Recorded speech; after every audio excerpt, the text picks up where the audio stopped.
नमस्कार दोस्तों, मैं आपका दोस्त महावीर ग्रीन स्टार चैनल से फिर आपके सामने लेकर आए हूँ एक और अच्छी सी वीडियो। मेरी इस वीडियो को देखने से पहले मेरे ग्रीन स्टार चैनल को सब्सक्राइब करें, बेल आइकॉन का बटन है उस पर क्लिक करें ताकि आप मेरे चैनल से हमेशा के लिए जुड़ जाएं और जब भी मैं कोई ऐसी वीडियो बनाऊं उसका नोटिफिकेशन आपके पास पहुंच जाए।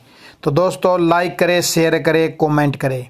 तो शुरू करते हैं आज की वीडियो। आज की वीडियो है इन्वायरमेंट की बुक है, उसके अंदर क्वेश्चन आता है जैव विविधता के संरक्षण की प्रमुख विधियां कौन कौन सी है, प्रत्येक विधि के गुण और दोष बताएं।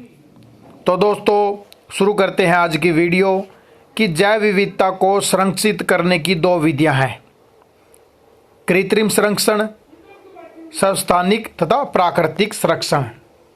पहले पढ़ेंगे हम कृत्रिम संरक्षण कि जैव संरक्षण की इस विधि में संकटग्रस्त वनस्पतियों और जंतुओं को उनके कुदरती आवास स्थलों से बाहर निकालकर प्राकृतिक आवास के समान ही कृत्रिम तथा नियंत्रित आवास स्थान बनाकर उन्हें वहां स्थानांतरित किया जाता है।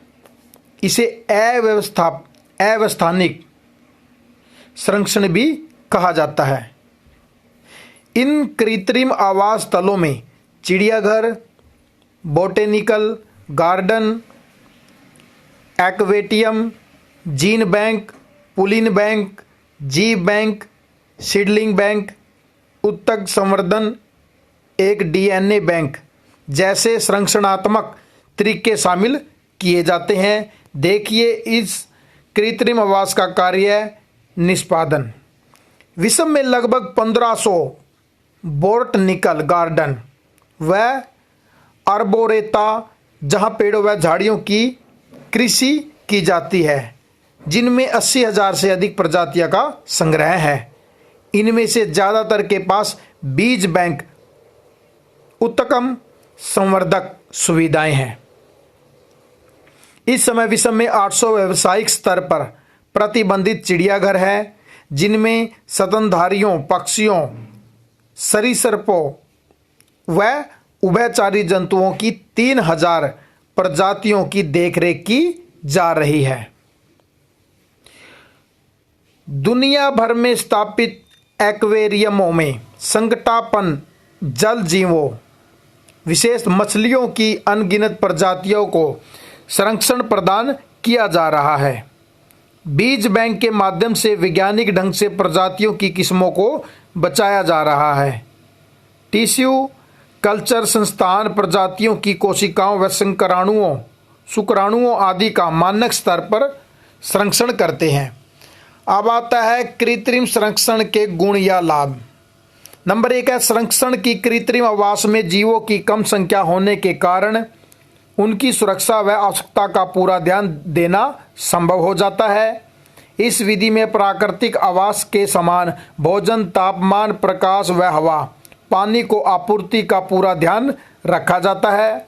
संरक्षण हेतु लाए गए प्राणियों के विचरण के लिए पर्यावरण स्थान तथा साहचर्य के लिए आवश्यक प्राणी का ध्यान रखा जाता है।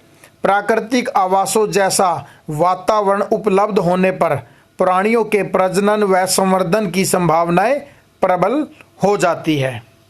नंबर 5, अच्छे माहौल में प्राणियों की संख्या बढ़ने पर उन्हें प्राकृतिक आवासों में पहुंचा दिया जाता है ताकि कृत्रिम स्थलों पर भोजन पानी का बोझ न बढ़ जाए। 6, विलुप्त प्राय वनस्पतियों के संरक्षण के लिए हरित गृह बनाकर उनमें अनुकूल दशाएं उपलब्ध कराई जाती है।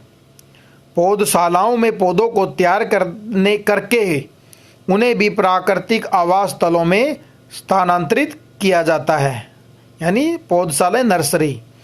कृत्रिम संरक्षण प्रणाली का एक अन्य प्रमुख लाभ यह है कि इसमें जैव प्रौद्योगिकी का उपयोग संभव है, यानी बायोटेक्नोलॉजी।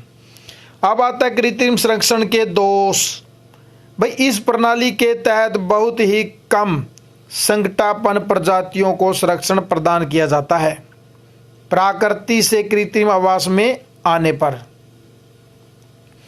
जीव विविधता में आई कमी प्राणियों को बदले हुए वातावरण में प्रकृति के साथ अनुकूलन एवं समायोजन करने की क्षमता नहीं देती।